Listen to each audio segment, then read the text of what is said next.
Welcome to Black Writer Therapy, a podcast where Black women writers are invited to sit on the proverbial couch, have a cup of tea, and share the stories behind the stories, and what it really takes to write books about Black women in an industry that still prefers white as the default. I'm your host, published author and unlicensed therapist, Shawn. Black Writer Therapy is now in session. Stacy Hawkins Adams is an award-winning author and former journalist who crafts fiction and nonfiction that helps readers find relevance in their own story. She has penned 9 women's fiction novels and 2 nonfiction books, including the Essence bestseller, The Someday List, the Target store recommended read, Coming Home, and the perennial reader's favorite, Watercolored Pearls. Hello, Miss Stacy Hawkins.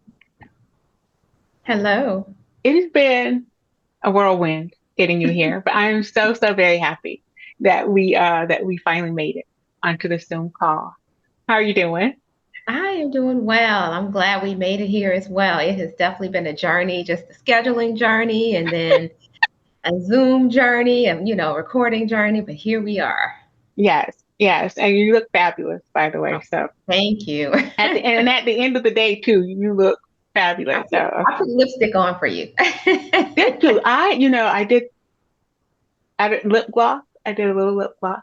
Yeah. That's the best I can do. But I was off camera most of the day. So I was like, okay, let me put some lipstick on. Let me do a little something. Right. I hear you. Okay. So I like to kind of go through the bio and all that stuff. But before we even get into that, I have to ask my favorite question. How are you healing? Ooh, that's a tough. How am I healing today? So when you ask the question, you're asking in terms of literally today, like within this 24-hour period. Yeah. Wow, that's a tough one today. Last week, my daughter's 25 and she's getting married in 8 months. And she's very close to her future in-laws, and so am I. Our families have merged. They've been dating about 4 years, and so her future father-in-law passed away last week. Oh, my goodness! Funeral, and so today's a little bit emotionally charged because I talked to her, and she's having a tough time, and her fiance, and they're questioning whether they need to have the wedding, and so they're still going to get married. They're just wondering, should they just elope and scrap their plan? So it's interesting because they're 25 and they're 26. And so they're young. And of course it's his dad. And so you're on that journey with your child. So it's been an emotional day because I'm mothering amid working and all of that. And just my heart is with her and with them. And just remembering being young and hopeful and just to kind of have this happen in the middle of that. So that's kind of where I am. I've had a lot of grief in my life. I've lost some siblings. Both of my parents are deceased. So I personally know what that journey is like. Right. And I think this is probably taking me back there a little bit. Mm-hmm. Yes, yeah. I can see how that would be triggering. Yeah. Wow. I'm sorry to hear that. I am sorry to hear that. I do remember being 25 and planning my wedding. Going through all of it. And the whole time I was thinking, I don't even believe in marriage. That's an interesting. Now that's another conversation. That's interesting. I see the happily married woman. I never saw it. Wow. Like there were women in my family they were happily married wives, but not happily married women. Like they were good in the wife role. That's interesting. You got to explain that to me now. Okay. Like when there's I look at my aunties, right? My mom was we're not anyway. So my aunties who were married, like they were very vibrant women when they were not around their husbands and not doing the whole family thing. And you could tell that when they were like in the house or doing the whole I'm a wife, that it was a completely different headspace, and they didn't seem, and they weren't. Let me stop saying they were not like vibrant, and they didn't shine, and there was no light in their eyes. And I was like, I don't know if I'm willing to give up my womanhood to be a wife. Wow. Wow, that's pretty deep, Ella. You got to write about that. That's deep. That's all I write about because I'm still confused. Look, after But I get it. I absolutely get that because our yeah, society reveres being a wife. And in many ways, you gotta like be less of yourself to step into exactly. that role. Because then the man that you married, he loved you as your woman, right? But then, of course, now that you're his wife, he sees you as his wife, and God forbid y'all get to having babies, and now you're the mother of his children, and he can't see the woman in you anymore. So then he can't see it. And how are you supposed to see all of your womanness if he's not reflecting that back to you? And you just say, okay, well, this is what I have. This is what I chose. Let me be happy as a wife and mom. And I'll just, My novel, The Someday List, that is exactly my character, Rochelle's journey. I saw this in your bio, and I was like, I don't know what this book is about, but I have to go get it because it sounds so much like I was thinking in my mind. And it sounds like this woman has put off, or somebody, and it's a woman, this woman has put off everything she's ever wanted in life because she was playing A the wife and role. a mother. Yep. Yep. That's exactly what it was. And a dying friend challenges her and other people to make a list of the things that they want to accomplish. And she tries to do it that evening after this party. And she can write a list for her husband. She can write a list for her children. She can't get past number one on her own list. And number one, she gave up to become a wife. There you go. So the book is about her journey to figuring out what should be on her someday list. Now, isn't that strange and horrible? Know what? I actually wrote that book because that was my fourth novel.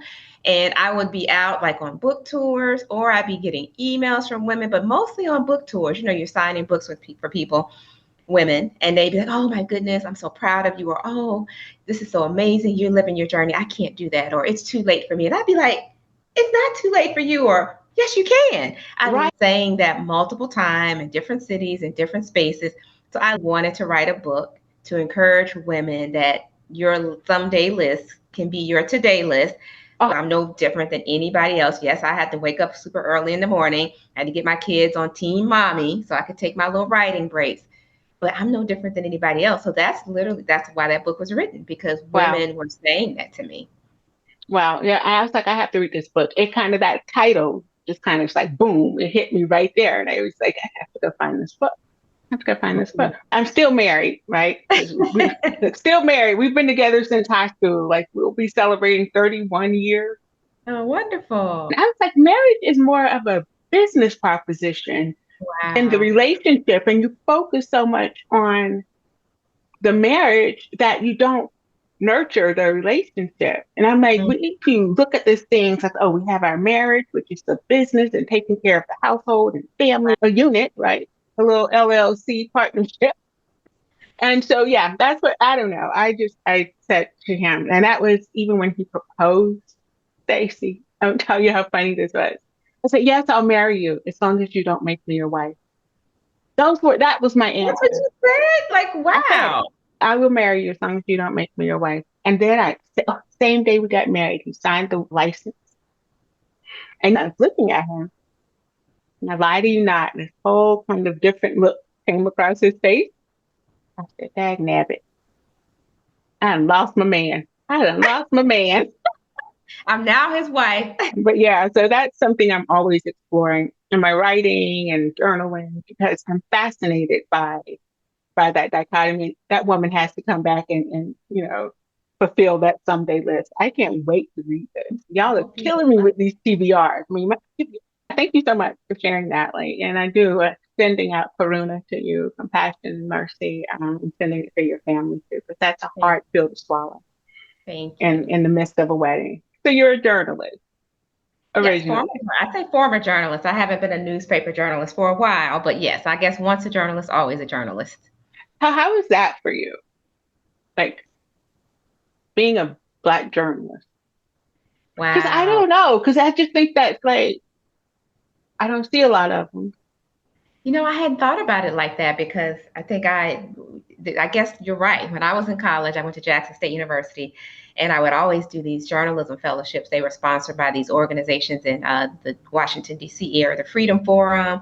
And then there was another one like the Night Journalism program. And what they would do was they would bring Black journalist majors from HBCUs together, and we would gather, and they were building a community for us. And so they were doing it because there were not a lot of Black journalists. They would have older Black journalists in the field come and mentor us, tell us what it was like to be one of few in a newsroom. Here's how to carry yourself professionally.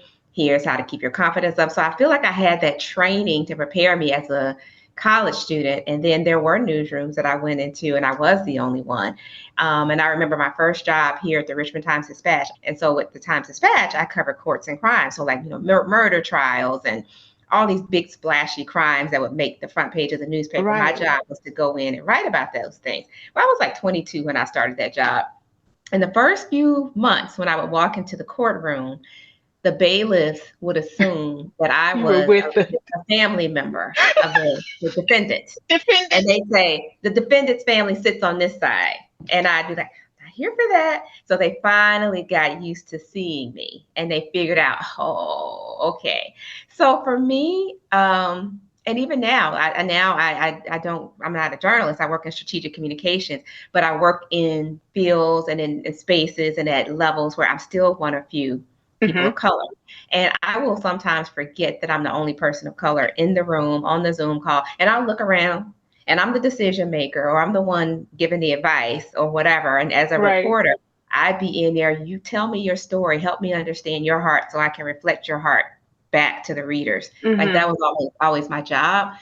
I think because I'm so passionate about the writing, and I'm so passionate about storytelling and making connections and helping people, not look beyond the color, because, our ethnicity and our race matters, but seeing the real person beyond that. Like that's a part of who you are, but you're still a whole, full human being who matters. So I think I've been so passionate about that. And that's like driven me. I never forget my race and culture, and I'm happy to speak up for it. I've always been driven by the story. Everybody's got a story. Everybody's humanity matters. And let's get to that. That's how I led as a journalist. And I think that built trust. Like even if I were writing stories where people knew it wasn't going to make them look good, they still trusted me to tell that story. They would still take my calls because they were like, I know when I pick up the paper tomorrow, I'm not going to like to see that headline, but I'm going to know you were fair and you got it right. That's awesome. I am not a news person. Like I used to love the newspaper, but now obviously the newspaper is like a handout. It's a pamphlet, right? It's so sad. It is so sad to me. That's why I'm like, I can proudly say former journalist, because I truly considered myself a civic journalist. And now I'm like, what's going on? What's going on with the news? I've always thought like we could read the paper, like the state paper, which was a night company here in Columbia. And they, and you just know, like you knew you were going to get some kind of skewed perspective from some of their reporters on the stuff that mattered to like our community. And I always like, why would you do that? Like, why would you not just give everyone the benefit of the doubt and just tell the story? My very first column. I was like, wow. But, well, you still look 12. I don't look. Thank you. I'll take that. Because, right. I always say black don't crack. And as long as you're good to black, it'll be good till you write back. Hello. You're obviously living right. I would love to get something like that, because we don't get good news anymore. We don't get that inspiration, Yeah, that's actually like on my social media, you probably knows I post inspirational posts several times a week. And when I left the newspaper I left it full time in 2006. They ended up hiring me back as the parenting columnist freelance for like 10 years after that. But when I left that column, it was like the number one reason people were buying the Saturday paper. They had done like a focus group, and it was a weekly column. And I loved that column. But before me was an opportunity, a 3-book deal. And I had young children. I was married at the time. I had to make a choice. And I'm like, oh, I love this column. But a 3-book deal, and that had been like my childhood dream to write books. And I'm like, I got to go for this future. But I loved writing that column because it had some faith-based elements to it, but I was very intentional about not being preachy. I'm Jewish. I read this every Saturday. This is my Sunday church, even though it kind of, I knew I was reaching a crosswalk. And so that's why I was like, okay, I can't stop doing this. And that's why y'all have to deal with me on social media doing it now. No, but I'm going to tell you, you have such a perfect balance Oh, of thank it, you. because I grew up Christian, but I'm no longer a Christian. I'm spiritualist. And so I have this, everybody's on their own walk. Right. And so you have some folks who's like, oh, I'm an inspirational writer, but they're like literally cramming Yes. their beliefs and their faith system. I'm like, I can't deal with that. But you have such a beautiful like balance and subtlety to what you're doing. Everybody can say, oh, I needed to hear that. I needed to like read that or see that. So yeah, that's why I wanted to ask you about like your journalism career. It's driven by that. And I write my novels the same way for that That's what I very was going to reason. say. You have Yeah. such finesse in with your right. Okay, we're not going to fangirl yet, but it's Oh, coming. It's but yeah, coming. that's because my very first novel, I was a newspaper reporter, and I had been writing this column. And my first publisher happened to be a faith-based publisher, but I happened to be their first. They had published like a lot of nonfiction African Americans, like T.D. Jakes and Ben Carson and other folks. I was their first Black fiction writer. They didn't know what to do with me.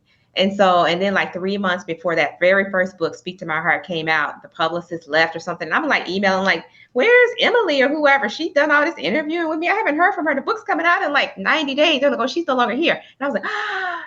So I was like, okay, I'm gonna have to learn how to market a book. So I just went into like, okay, y'all need to get this book on Essence. I was like, no, let me explain like Black Christians to you. We are in church on Sunday, and then we're listening to Tom Joyner on Monday, and then we're reading Essence, and then we're also going to look at Christianity Today, but then we're also going to be at the comedy club. Like they just could not wrap their brains around Yes. it. I do Mhm. strategic communications now, so that career was born out of doing my author marketing. But with the writing of the books and with my publisher, I would always say, yes, we've got faith-based elements. That's my mission as a writer. I do have writer friends who overtly share faith, and I support them and champion them. And I have friends who are overtly secular, and I champion them. And I'm supposed to be in the middle somewhere with both. Uh-huh. And I'm okay with that. And I think that's something I've appreciated about my author journey. But what they also taught you was when you have a book, from their faith-based perspective, because that's where they were coming from, Right. They were like, it's like your salt. It's like you're the light. That's your salt. So like, if you're honoring who you're supposed to be, you're supposed to cast your light upon the world. You're supposed to spread, sprinkle your salt. And if you're not doing that, then you're not being obedient for the reason that you created it. And so that really helped me a lot, because then it wasn't about, I wrote a book. You need to come buy my book, buy my book, buy my book. And I don't do a lot of that now, but because what I've learned over time, now that I've become a marketer, is that people want to build a relationship with you. And when they know who you are as a person, then they're more interested in what you have to say, whether it's fiction or nonfiction. So even with that in mind, like even yesterday, I was in the nail salon, getting my nails done. And this lady sits next to me, and I can find stories anywhere. So she strikes up a conversation with me because she was getting like long green nails. And I got my little boring French manicure because I have a presentation in my corporate job. So I was like, okay, I got to like tone it down for that. So we were laughing about that. And she said, what do you do? And I said, well, I work in corporate communications. What do you do? She's like, I'm a truck driver. I'm a cross-country truck driver. Let me tell you, Ella, I will have a cross-country truck driver. If not in the novel I'm writing now, it will be in a future one. It turned into this whole thing. But at the end of it, she said, and I said, well, I also write books too. So we laughed about that. But then she said, well, tell me more about your books. And of course, I pulled out a card and I gave her my business card, which has my book covers on it. You can talk about the book without selling. You don't have to oversell the book. Right. It just naturally comes up in certain settings. Right. Because that's how it is. I guess you just have to be open and willing to be around people. Now I'm like, yeah, let me know when this green nailed woman hangs out in one of your books. One of the perennial reader favorite book, Watercolor Pearls, which of course was also your most cathartic book. I love the title. Thank you. I absolutely love the title. And I confess this to every writer. I never read blurbs. Never. Like I never know what I'm going to be jumping into. If the book cover is nice. And so I kind of approach reading like I approach my writing. I'm a discovery girl. I love to just fall into it and let the world open up for me. Why was this so cathartic for you? This is one of those books that almost wrote itself. It actually is the third book in the series. The first was Speak to My Heart. The second was Nothing But the Right Thing. And then Watercolor Prose, which was not the working title. I don't recall even what the working title was, but it was meant to be this third book about these women that we'd seen grow up. They were already young adults. But like in this third book, Serena, the main character, in book 2, she'd been dealing with infertility. So now at the beginning of book 3, it opens up and she's got these 2-year-old toddlers driving her crazy, but she wanted kids. And Right. then her best friend, Erica, who in the first book is an atheist, second book finds her faith, finds herself living in a domestic violence shelter. Third book, now she's left this abusive man. She's becoming more independent. And here he is lurking, wanting to be her comeback guy. Can I get you back? And there's a good guy who's there like, hey, I'm your future. And she's struggling. Yes. Do I go toward the future or should I take back Elliot?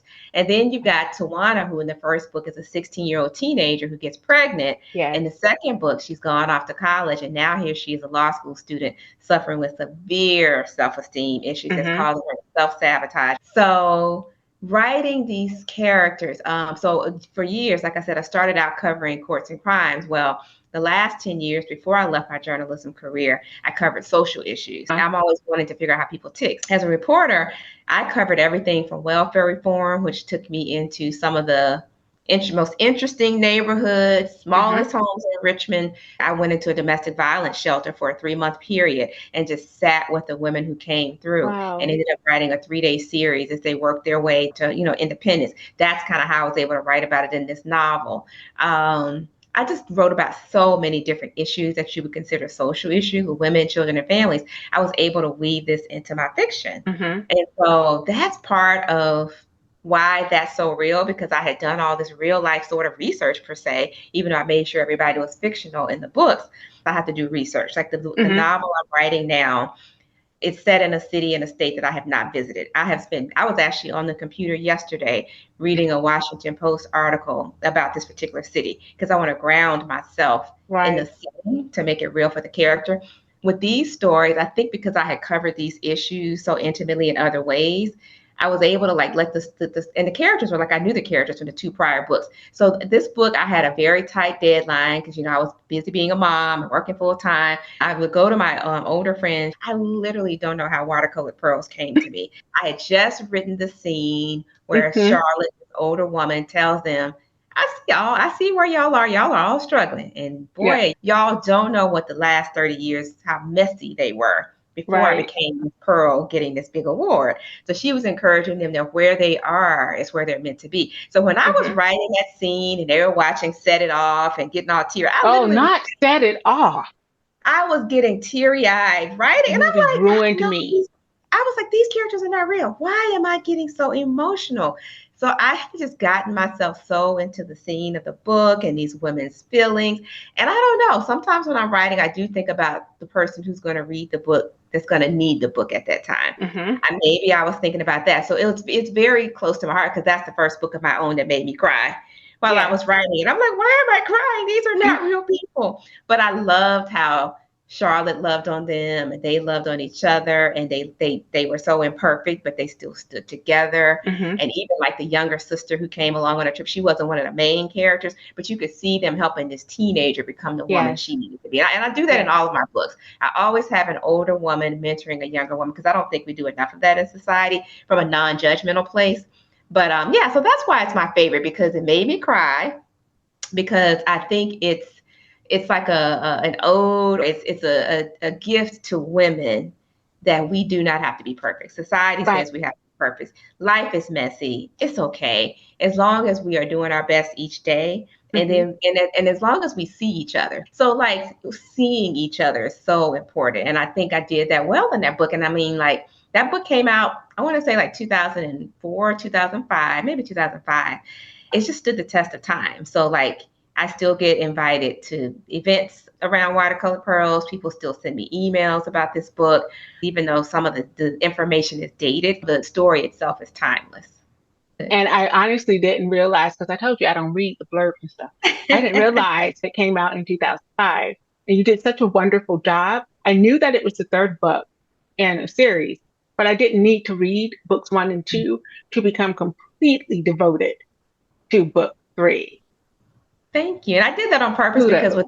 because I was the first African American fiction author for this publisher, Baker Hmm. Publishing Group. They were taking a book at a time. So I had the first book deal. Let's see how it goes. Well, that went well. Okay, let's do book 2. Well, that went well. Well, let's go ahead and do book 3. And so after Watercolored Pearls, they're like, okay, now we'll give you a 3-book deal. So I purposely wrote those books as standalones. We're already into intentional writing. And I always try and explain that intentions has this medical definition. Did you know Mm. that? No, a medical definition? I know. I was like, when I found it maybe 3 or 4 years ago, medical definition of intentions is Huh. the healing process of a wound. The healing process of a wound. Wow. Because I'm like, people, I don't know that people pay attention to the Right. words that they use and how they're using them. But I was like, oh, I love that. Wow. And when I was a columnist, my second column, a parenting column, I always talked about intentional parenting Yes. because you can be a wonderful parent, you can be a parent, but when and I intentionally parented my kid when we have conversations about it. Hmm. Oh, that's why I did that. That's why I said no to that, because in my mind, I'm thinking like 2, 3, 5 years down the road, that kind of Right. thing. Right. And so think about how much healing you Wow. have. And I find that Black women specifically, there's always this kind of balm. There's always this healing Mhm.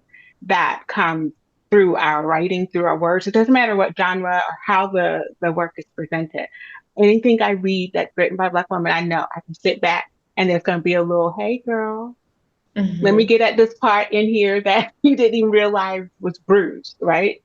And I don't know that we recognize how healing it is for us. Hmm.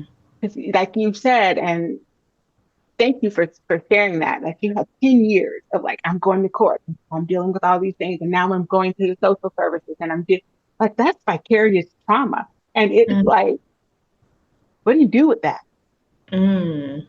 For me, wow. I hadn't thought about for me, I guess I never thought I didn't see it as trauma. I think for me it was healing to tell the stories.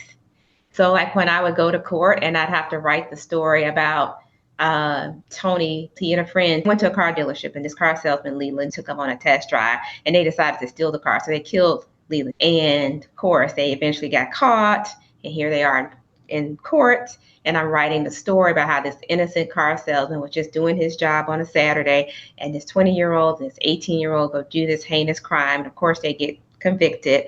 I Mm-hmm. write that story, but what fascinates me most is now I got to hear the story about Tony, the 18-year-old who never had a friend until he met up with this 20-year-old, never had a single friend, raised by his grandparents. And then the one friend he gets helps him lose his life.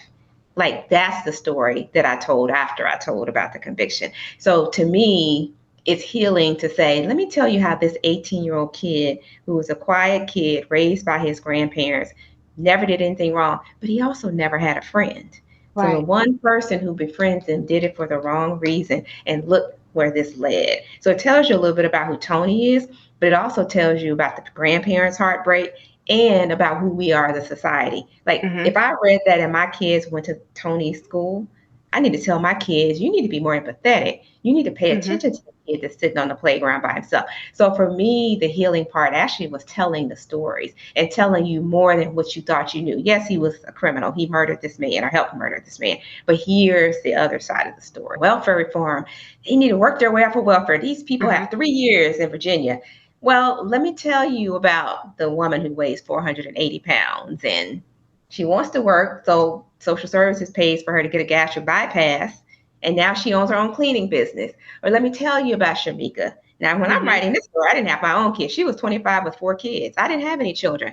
I'm like, wow, I couldn't deal with one. But she's working for a dentist's office, a dental hygienist, and he believes in her, but he can't give her a raise because then her child daycare costs are going to go up. So she's Yeah. got to stay under a certain salary to keep the daycare for 4 kids because he can't give her a raise. But if he can't give her a raise, she's never going to get off of welfare. So Right. I'm telling you like policy stuff, but I'm humanizing it through the stories of the people. So that was healing for me. And I can see how that's healing. I talk about teaching because I taught for almost 14 years. Hmm. And I had like when I was in there doing my thing and working with like those students that nobody else wanted to talk to or see coming ever in life, because those were my babies. And I remember when I had to come home and I was like decompressing because I'd gotten sick and all this other stuff. But then like once I got my life together, I was like, wait a minute, because there was just this heaviness Mm. just from like everything that like we had gone through together, like my students, Mm. 14 years. I can't even count the number of students that came through my classes. And all of them were like, Miss Shawn, I just need to talk to you for a minute. Oh. Because that's nobody would ever listen. But we do internalize that stuff. Mm-hmm. And then we are able to, like, I know writing those 4 books in this series and it was all very dark Mm. for me because that's what they gave me. And I was like, I Mm. had to get rid of all this Yeah. stuff because Yeah. it'll sit there. So I find that, yeah, sometimes we don't recognize that we need to get it out or where it comes from. And I'll go back and I'm reading stuff and I'm like, oh my gosh, I remember this kid, Miss Serena McDaniel. Look, I love it. Serena McDaniel. Um, and you did such a great job summing her up. But she was kind of aggravating Why? Because she was kind of in her head a lot, or why was she aggravating? because she would not ask for help. Oh yeah, yeah. She was Miss She Independent. was out there giving it to everybody. Mm-hmm. Not it, but help. Okay, Right. because look, we have to clear stuff up. She was out there, Yeah. my bad. She was out there, like, being everything to everyone. And like, I think the book opened with her in the grocery store and one of her little kids like Yeah. running off. And even when there were people trying to help her, she's like, girl, what's going on? What is going on? And I just wanted to shake her. And I then think I a lot said, of black women have that superwoman syndrome. She was wearing the cape. She was wearing and that then I cape. said, that's what I said. I said, you know what? This is intentional.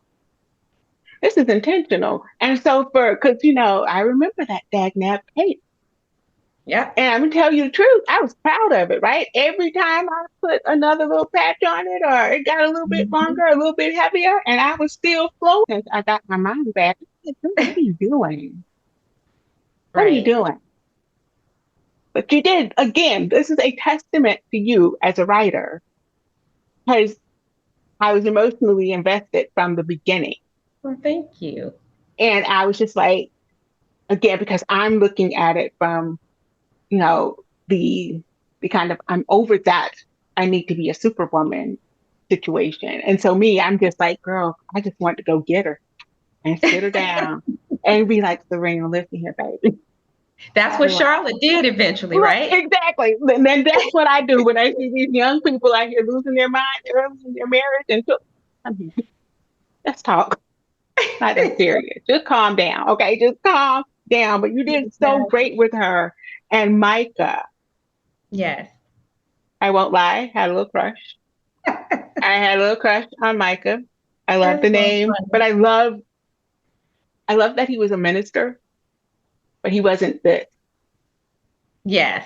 And that's why He I was was a saying cool you dude. He was balance a that cool thing dude. out. Yes. And I was Yes. just like, oh my God. Because he's kind of goofy too. And I love a good goofy dude.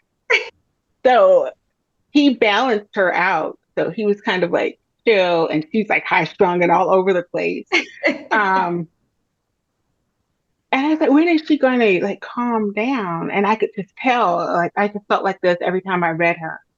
Like, and Mm. nobody, they're not going to see this, but I'm cringing right now and I'm all like balled up, right? Because I just felt so tense with her, but she was also so sweet and Mm-hmm. nurturing. And I was just like, gosh, give a hug so she can like relax. Oh, And oh. so why was it important to you to write her character like that? Wow. Well, because I think probably her trajectory. So, like, you don't know the backstory because you didn't read the first 2 books, but in the very first book, she finds out that the person she thought was her father was not. Her mother had lied to her all these years, and it was this deacon in the church. So she was estranged from her mother the Yes. first 5 years, and so then her mother ends up dying. I'm giving a book away, and I'll probably put it back out. But anyway, because I had the rights to that one, I'm like, I'm going to reprint these books one day. But so anyway, she spends all this time kind of being, like you said, just kind of tight and like angry and, self-righteous. But the first book is called Speak to My Heart, because the whole time she was running from God, he still kept speaking to her. And of course, then she ends up meeting Micah and falling for Micah, who happens to be a minister, that whole thing. So I think there's so many women and Black women, Malcolm X said, we're not we are supposed to be so strong, and we're supposed to just have it all together. And especially after her mom dies, in that second book, you kind of see her grieving a little bit, and then she ends up helping Erica with Erica's young child while she's struggling with infertility. So you see her vulnerability in that second book. In the third book, it's almost like, well, God answered my prayers. I got these twins now. Now I got to get it right. I got to be perfect. And she's given up her career. So some of it is her identity shift. She doesn't feel like she's doing all her best at this mom thing, but she's given up this high-powered career as an advertising exec where her identity was. So she's in this crossroads of, I'm kind of like a wife and then a mom, and I'm not even doing it to the best of my ability. So that's kind of, I wrote her like that intentionally because I think so many women struggle with that. Exactly. That's what we were talking about earlier. Like she's like, okay, I'm a wife and mom. Shoot, but I gave up my womanhood. Yeah. And I'm sucking at this mom thing. Yeah. Or at least she thought. And it was so cool because I remember reading it, and it sounds like, don't complain about these kids because you asked for them. Yes, yes. In the second book, she did ask. She pleaded for the children. Yes, I could tell. So she felt like, oh no, I don't have a right to complain. I don't have a right to do this, that, and the third because I asked for this. I begged for this. And I'm like, that guilt. And I don't know, again, is there a commentary there about guilt? I think just womanhood. And I'm this person, but just me as a person, it could be the cashier at the Dollar Tree. Before I leave the line, she told me her whole story. So I think partly I wrote Serena that way because she was trying to deal with it silently. She was trying to be this perfect first lady. She didn't want people to know. She was truly struggling. And I just think about all the women, the people who took the time to tell me stuff randomly. Think about all the people who don't tell us their stuff. Exactly. But everybody's got a story, and everybody's dealing with something, and everybody's struggling. So I never really wanted to write a perfect character. I wanted the characters that on the surface, they should be perfect. They appear perfect. They got it together. No, they don't. They're struggling too. And I wanted to normalize that. I love how their house almost is like an inanimate version of them, right? And I was just like, I love that. I don't know if other people picked up on it, but I was like, they have this big, beautiful home. And it's like, you're looking at it and you're like, oh yeah, that's cool. But then it's like, oh wait, we have a lot of work to do in this home. Yeah. And so the juxtaposition of the house and then like, Serena and Micah and these two boys who are like running amok because they're little boys, right? And so, I mean, again, the symbolism was beautiful. And I think, just paying attention to all of it, big house, big heart, right? Yes. House needs a lot of work. Girl, you need to go get yourself some work. You need to go put in the work so you can reclaim all of it, right? And then Micah's just kind of walking around like, hey. Right. So, yeah, Serena was awesome. But again, because I'm on the other side of that hill, right? Yeah. Girl, get it together. Wait till you read my novel, Finding Home. You will want to shake Jessica with everything in you. I didn't even like Jessica when I was writing her for a similar reason. I was like, I don't even like this character. I've never written a character that I don't like. But by the end of the book, she has some growth. Okay, I'm going to Erica. Your face, which the listeners can't see. That's another reason I'm not doing video because it's horrible. I have no filter. Yeah. And so I'm like reading Erica and you did such a great job. Again, like I don't need the backstory because I know the man was right there. Hard. So I was like, oh, this dude's a narcissist. We didn't even use the term back then as much. Narcissist is. We didn't even have a whole term. And that's why I'm saying your book is timeless. I thought absolutely. I didn't realize it was written. I'm just now, today years old, realizing that Elliot is a narcissist. I'm like, I just found out he's a narcissist. And you wrote him perfectly. I'll tell you the backstory there is I had these we call them beta readers now. We got all these new fancy terms. They were just my readers, my first readers. And I had three people that would read, and one of them was a former journalist friend because I knew she was on to always be honest with me. Another was a current journalism friend who just was like, okay, I'm just going to tell you if it's boring or not. And then I had a friend who loved to read books. Well, she Mm-hmm. happened to be a former therapist, so she wanted to put Uh-huh. all my characters in therapy. I'm like, everybody can't go to therapy, They but all I needed did it. think Elliot. I make sure that Elliot goes to anger management. But I wanted to tell you why he went to anger management. He saw his dad do it to his mom. That whole cliche. You kind of got a little bit of his humanity there. Mm-hmm. So yeah, I forgot where I was going with this. I definitely had the reader who was the therapist. And Yes. even if I wouldn't put everybody in therapy, she taught me that everybody's got a psychological, emotional journey. And I wanted to make sure that I included that. Well, you did, friend. You Thank you. did. You did. And you took, well, I don't, again, I can't speak for all your readers, but you took me on the journey right along with them. And I'm like, I know people, I know men like this. I know men who have abused women and then Wow. they gaslight. And I was like, ooh, if you take and you're considering what your son, I was fussing the whole, And see, the layer for her was the faith piece exactly. because she had now found her faith. She was an atheist in the first book. Now she's found faith. So sometimes when you're new in that faith, you're Yep. going to do it by the letter, dot those I's, cross those T's. Yep. And that was intentional because I wanted people to understand God's unconditional love. And Mm-hmm. unconditional love does not require you to dot the I's and cross the T's because it knows that he knows that we are fallible humans. We're not perfect. So we can't always do that. And now we humans require that of each other. We Mm-hmm. judge each other for that. But an Yep. unconditionally loving God does not. And so that's kind of where I was trying to get her from. I got to be, because, in her own way, Serena was trying to be perfect around motherhood. Mm-hmm. So Erica was trying to be perfect in this faith. And she needed to understand, nope, life, you're going to be human. You're going to make mistakes. That's what grace is for. Yeah. Yeah. I was just looking at her the whole time and I said to her, when she started going back and forth, and I think it was like her boss, right, who was with the Mm-hmm. interior. I was like, girl, because he sounds real fine. I'm not gonna lie. But then he kept saying, but God doesn't want us to break up this family. God doesn't want us to be divorced. There has to be. And I was just like thinking about like women and my family who stayed because they thought, well, I don't want this to appear, right? I don't want to go to church and then not have him with me and I have my kids. And I was just like thinking, Eric, girl, listen, he is not Mm. gonna change. Mm. I hate to stop right here, but we gotta pay the bills. We'll be back after this message.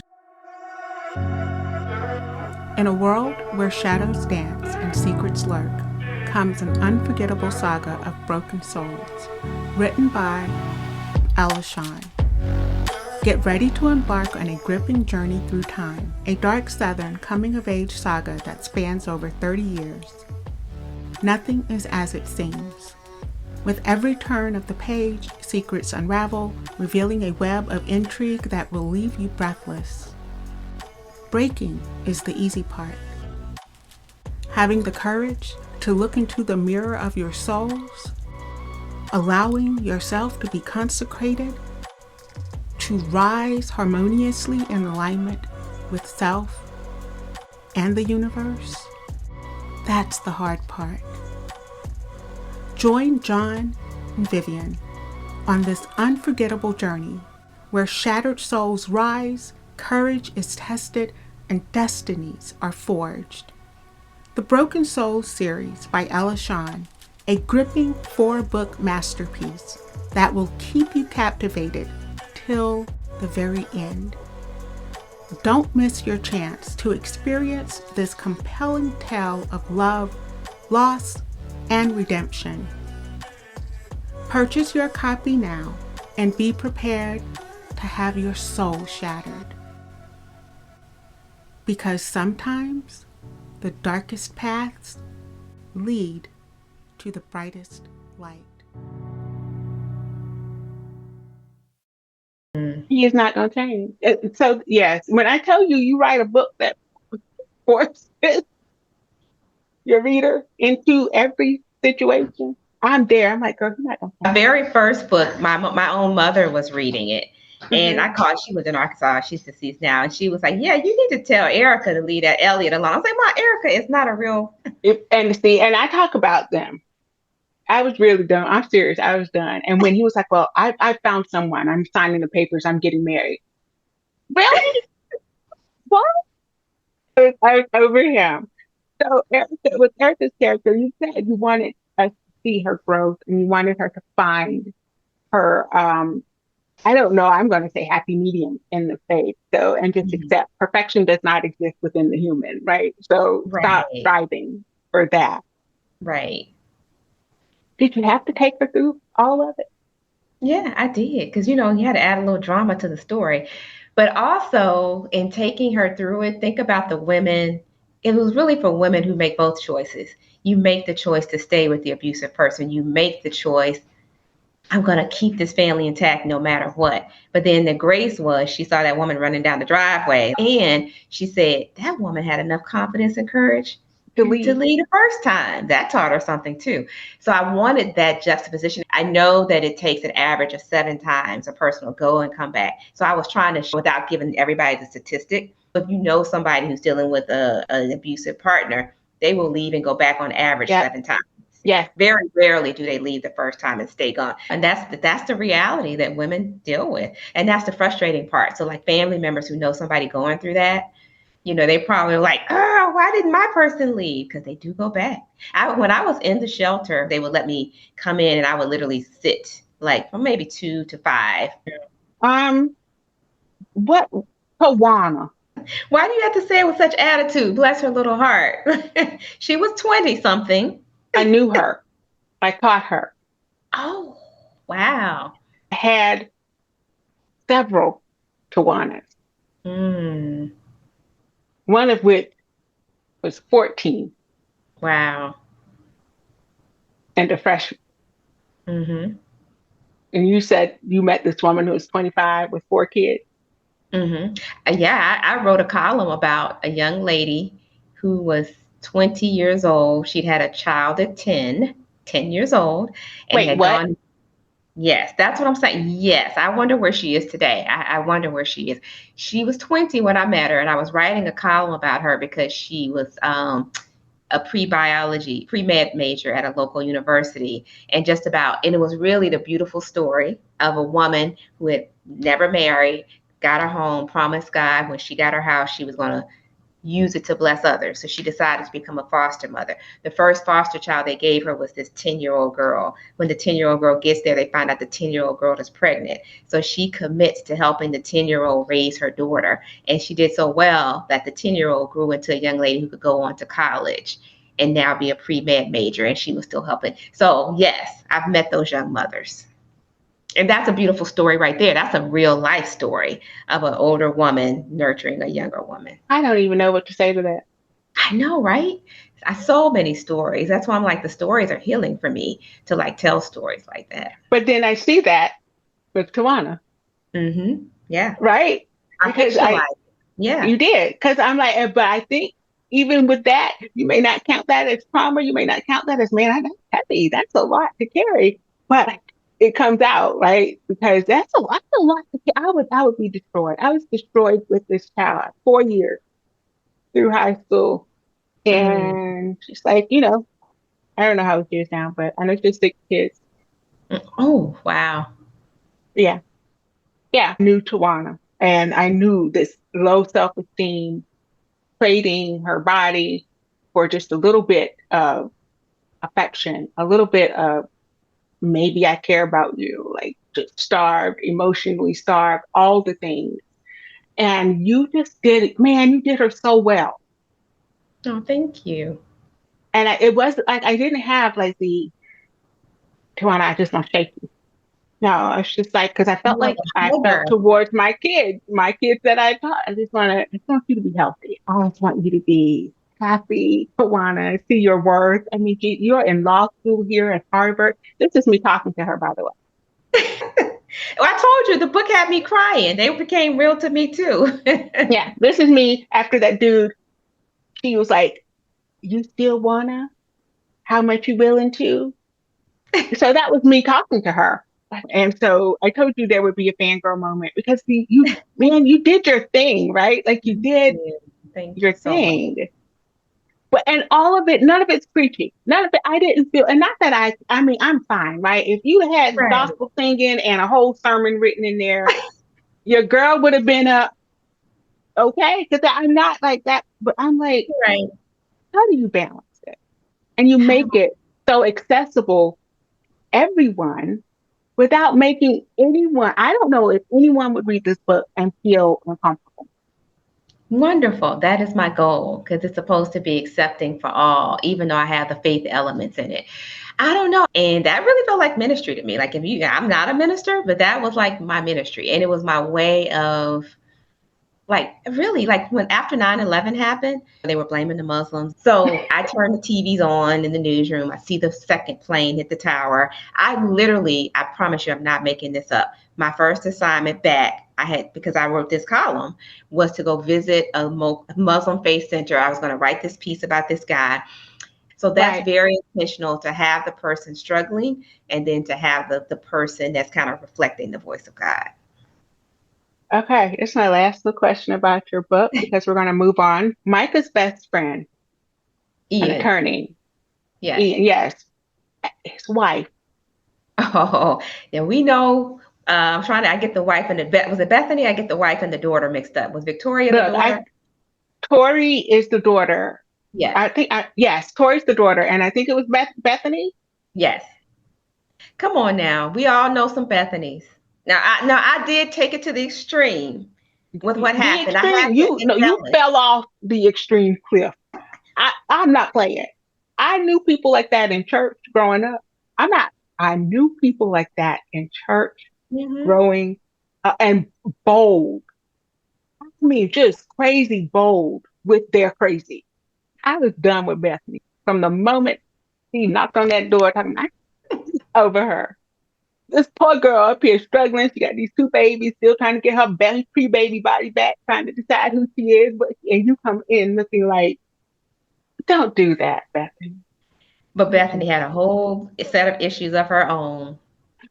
Exactly. And then the fact that you just kind of you sometimes I throw my Kindle. Okay. I'm an emotional reader. And sometimes I throw my Kindle. And it was like you gave us all of Bethany's kind of, Bethany is this, Bethany's that, vicariously living her dreams through her daughter. Can't stand women like that. I'm like, girl, get your own life. Let your kid be a kid. You do you. Yes. But you snuck that in so not so sly. It was so subtle. Like I didn't even realize she was like that mom, right? You Hmm. did good. I'm telling you, man, you are such a finesse writer. Thank you so much. I need to hear that as I'm working on this manuscript. You know how it is when you're slogging through, girl. You are like crazy good with the whole. I'm going to give you enough to make you think you know what's up. Then I'm gonna hit you in the head with the truth. Because I wasn't expecting that. And then how everything was so connected. That Oh, just for me, that happens when I'm writing. Some of it's planned, but a lot of it comes to me when I'm writing, like, oh, this should happen. Oh, like literally, I was in my writing cave this weekend working on my current novel. I had the first 5 or 6, I was rereading the first 5 or 6 chapters. I promise you, a bomb dropped, and I'm like, ah, that's not what's supposed to happen on page one. are you a plotter? Like you plan? I'm a very loose plotter because with my after my fourth book, I started selling novels just on contract. So you have to like give them a very full fleshed out synopsis, like this happens and then this happens and this is how it's going to end. My endings never matched those endings in my contract. They got used to it, but they liked it better, so they were okay. Because what I'm thinking the end, I'm like, I think this is how this book is. Like, I think Right. I know how the book that I'm writing now. I think I know how it's going to end. It's I really won't know till the characters take me there. mm-hmm.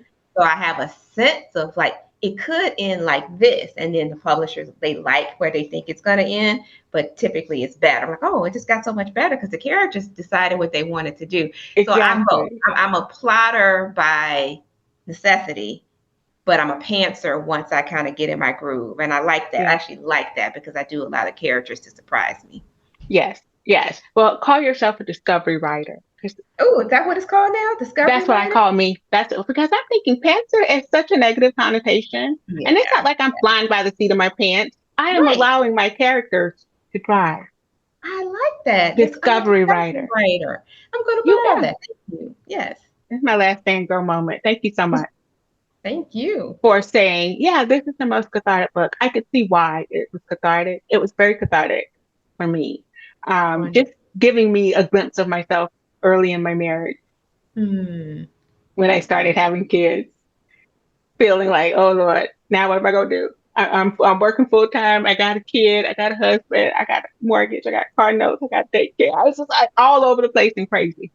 Oh, yeah. I was right there with you. I was right there with you. Oh yeah, yeah, just like crazy. And then I Yeah. mean, not the abusive part, but that whole should I stay, should I go? And that's with anything, not just with the relationship. Just Right, being right. so unsure and so like afraid to actually make a decision Right. Me just until deciding I'm going to leave this newspaper job to focus on books. Like that was a big decision. That was a big leap of faith, you I know? tell everybody that I was at that place 7 years into my teaching.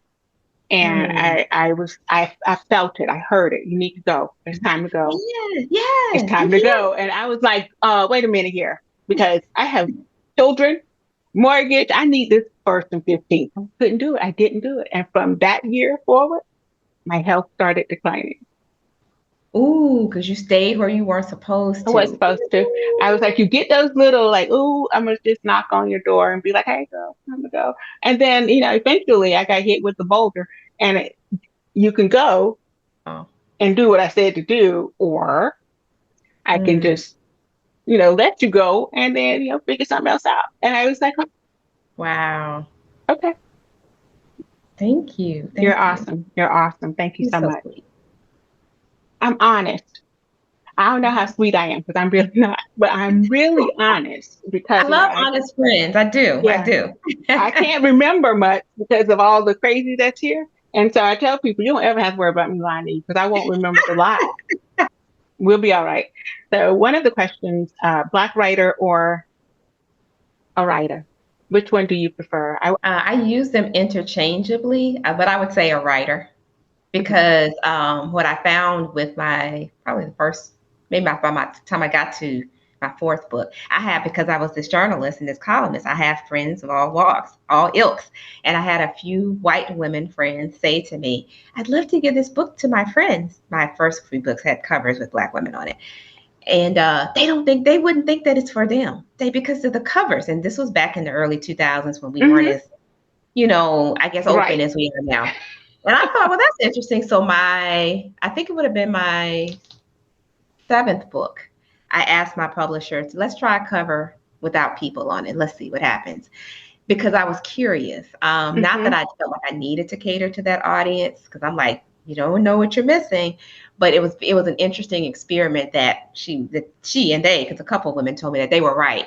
Because then I started to hear from women around the country, I'm Caucasian. I was 7 or 8 chapters in before I realized I was reading about a black woman because this was my story, which I thought was interesting because what Mhm. they were resonating with was the story, and she just happened to be black. So that didn't offend me because what I hope it was a lesson for those readers. Right. You know what? Your neighbor is a beautiful mother, wife, whatever, who just happens to be black. Your coworker is an excellent, talented, whatever, who just happens to. So for me, Yes. yeah, I'm a writer. I'm a writer, and I'm a writer who's going to write black characters, and you just Okay. met a black woman. So yeah, I Right. think I'm a writer first, but I always bring my blackness with me. You just lead me right down into our next segment, the audacity of Black women writers. Um, because you've already shared what you want to achieve with your writing, and I 100% believe you are doing that. So, Thank you so much. That means a lot. what about dealing with the publishing industry as a Black woman would make you seek out my couch if I were truly a licensed therapist offering these services? What did I say? You said the white gaze and changing characters for a more universal appeal or broaden marketability. Oh, that's what I said. Okay. Huh. I think for me, with some of my publishers, and probably just them appreciating that there was a readership for me in some instances. I think my first publisher really got it. My second publisher, I was also the first. They have many now. They have many African American writers. I would say, well, they're getting me. I should many being 5 or 6, but I was the first, and they didn't know what to do with me, and they were larger. So the first publisher, they were small enough. I was like, let me hold your hand, and then they hired me Right. freelance. The other one, they were bigger. They had this engine, so they thought they knew what they were doing, and I was kind of like a voice crying in the wilderness, saying the same stuff I had said to the first publisher. So that probably would probably be true, because I felt like I can help us reach these artists. There are plenty of readers. Let me help you kind of get there. But what I probably was also talking about was, let me think about, what did I say again? I said the white gaze and what? And being asked to change like stuff in the book for more Yeah. universal appeal, broad and marketability. Yeah, so there's a scene near the end of Watercolored Pearls where Serena and Micah are having a barbecue in their backyard. And one of the characters is like, man, you put your foot in this barbecue. Yes. And I remember getting those edits back, and my editor's like, there's like a typo here. Like this like doesn't like, I think we need to like rewrite this. And I'm like, no, we don't need to rewrite that, because that's what happens. Black people put their foot in food that's good.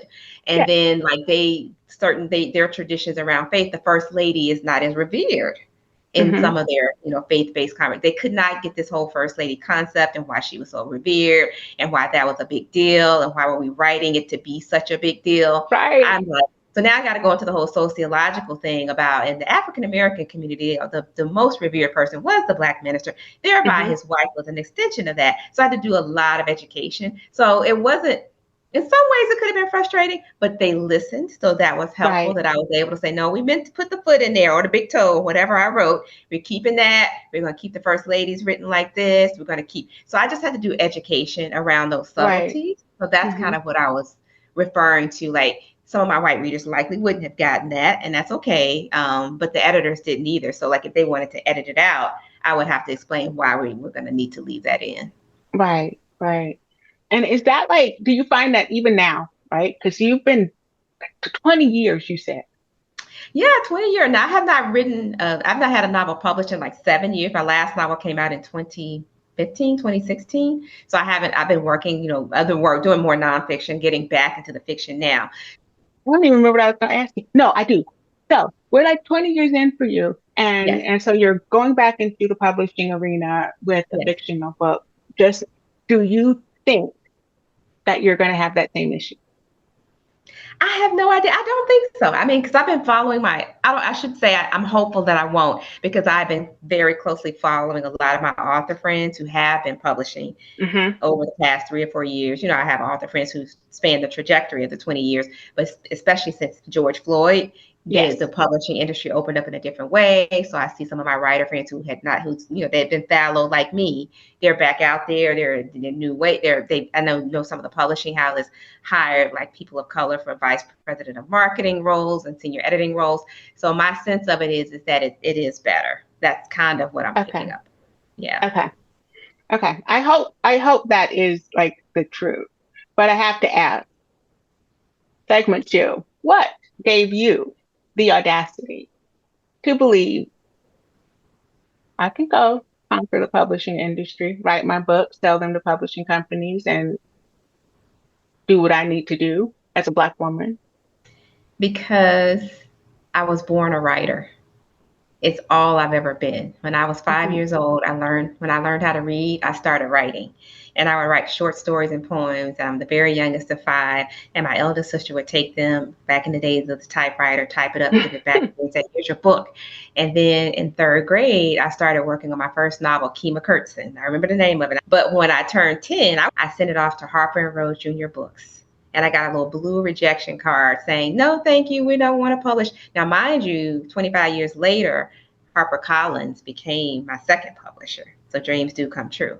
But back then as a kid, I grew up in this, mid-sized town in Arkansas, and I had my family believing in me. And then my 4th grade teacher let me write the class play, talk about teachers. My 5th grade teacher, Mrs. Jackson, before we had all the issues with the policemen, I wrote this poem about police officers, which it's very corny. I still remember it.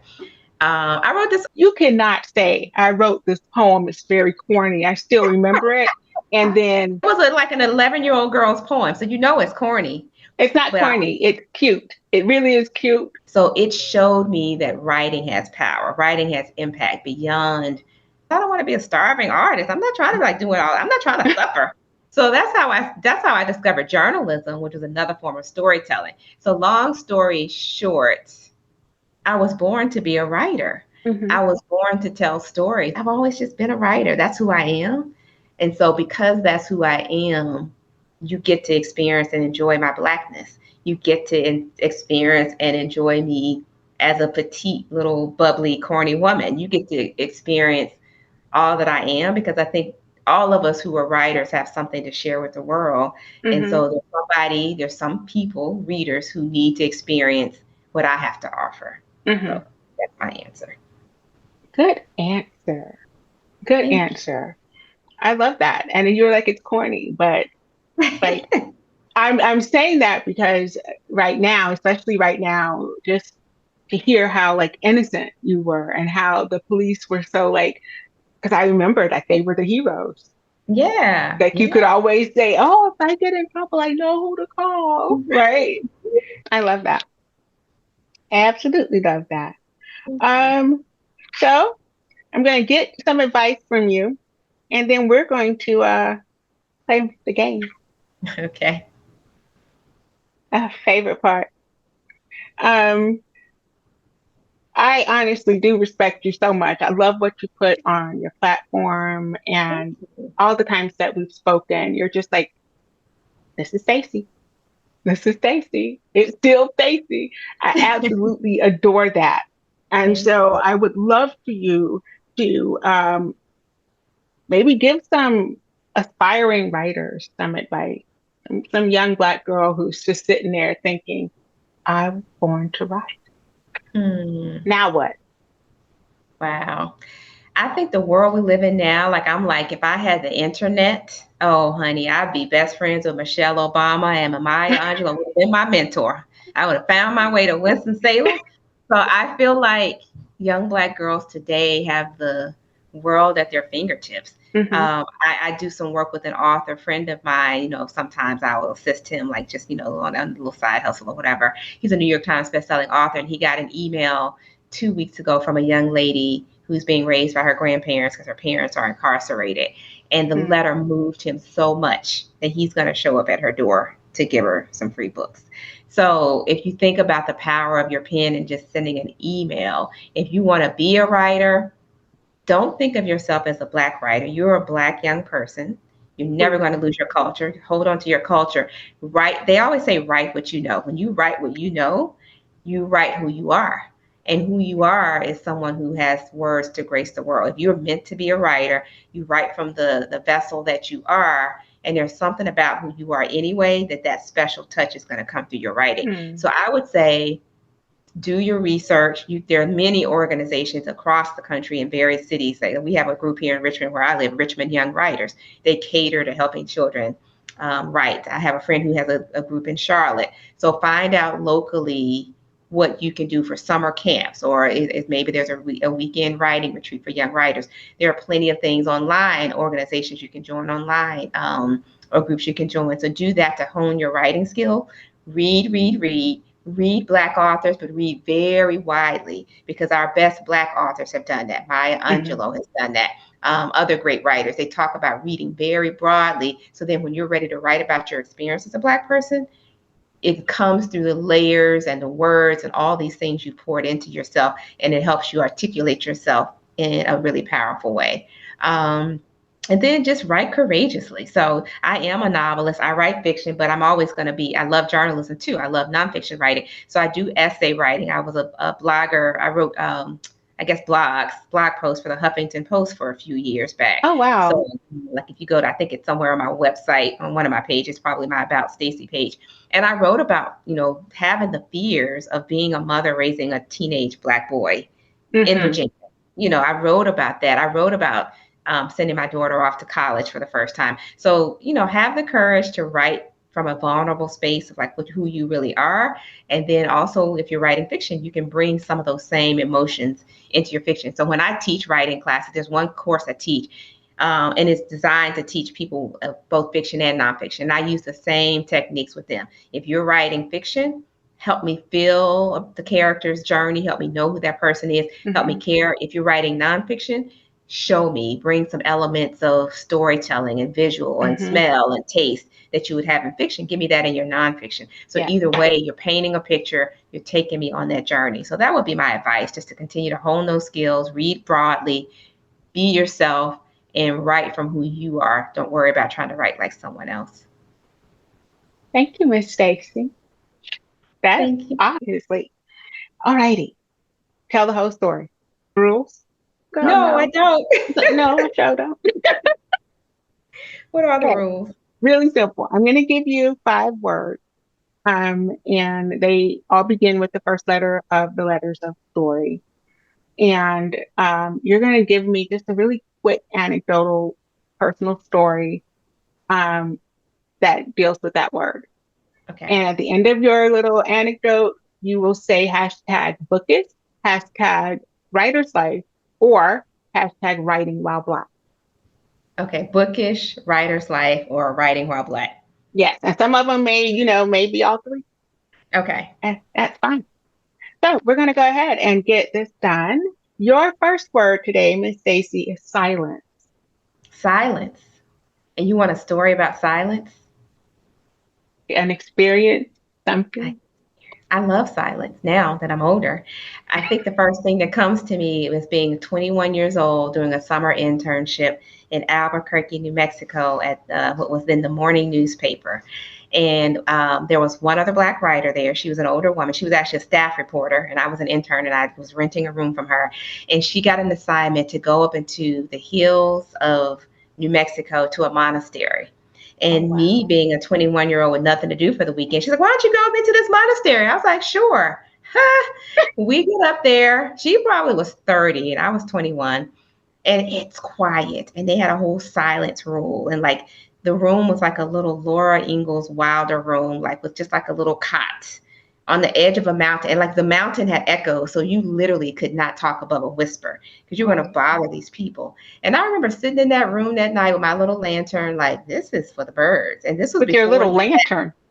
Oh yeah, it was a whole monastery. People literally flew from around the country it was in Abiquiu, New Mexico. And people flew from around the country to go up to this monastery to experience silence. None of them were 21 years old.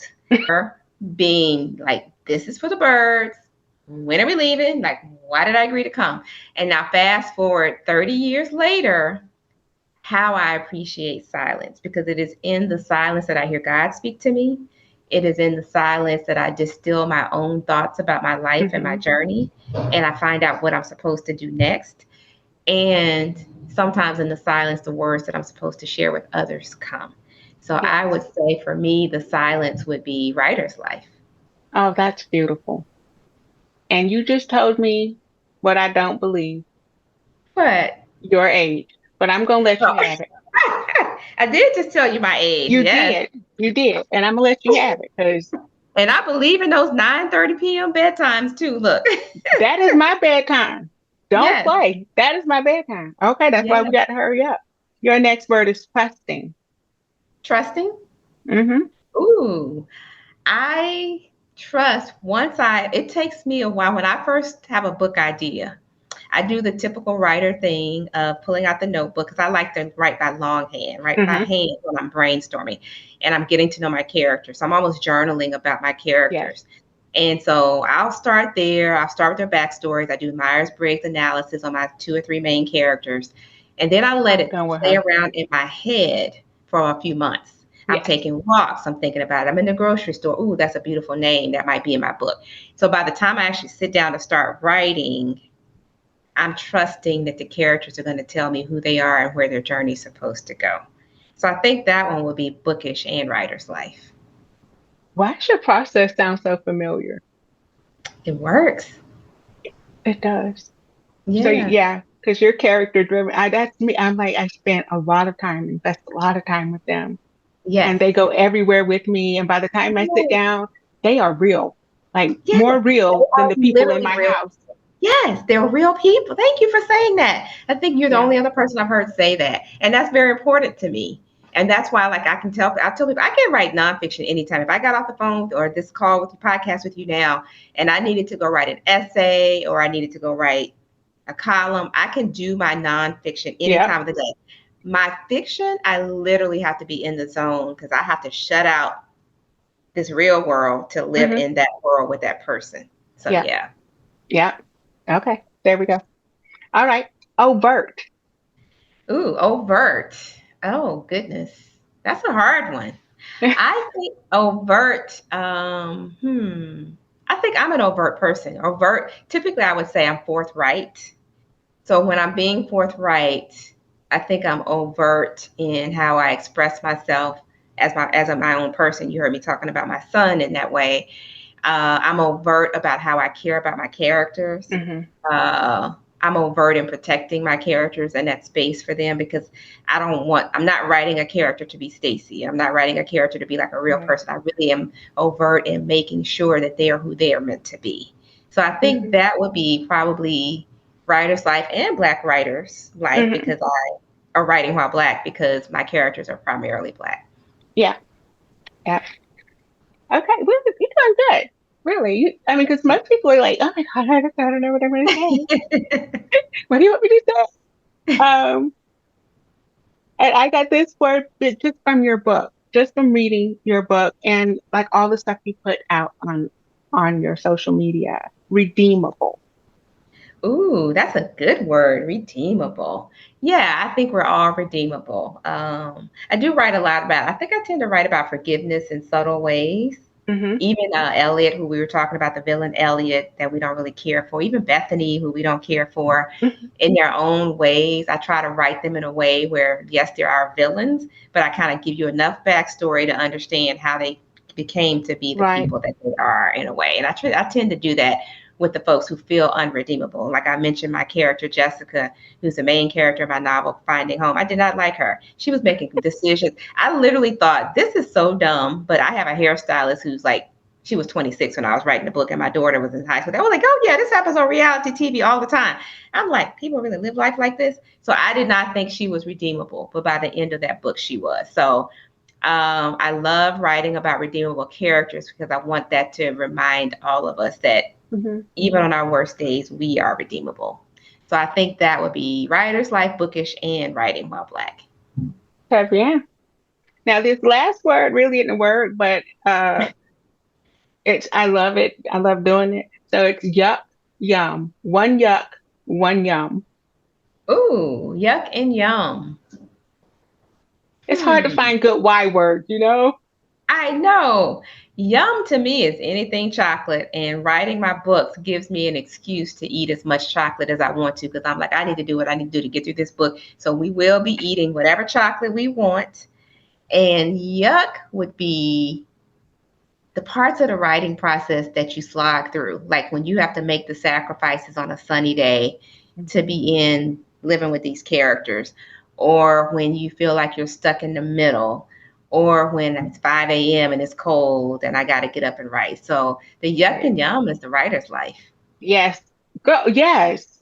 Can I quote you on the yuck and yum is writer's life? Wow. Well, you know what? That's an article. That's a blog post. You know what? That Really. is a blog post.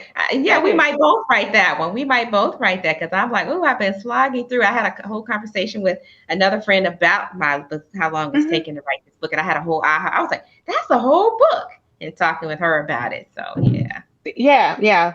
It's the writer's life. You did great. Gosh, I'm so glad we finally got this done. Yes, I'm so glad we persevered. Thank you for having me on. I'm honored. I'm so honored.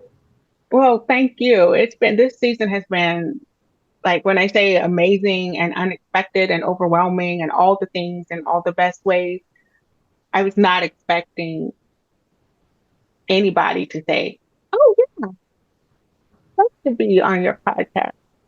But then everybody said yes. That's beautiful. Everybody. including because I have to give homework. I play one on this podcast.